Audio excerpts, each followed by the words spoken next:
Hello po, ako po si job operator po ng subdivision sa Uyo. Ito po ang Smart 6P 2-ways. Ito po ang printer head area. Ito naman po ang copying head clean.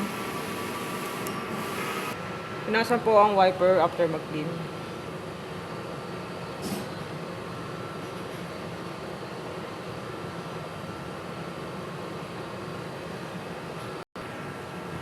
Nozzle test.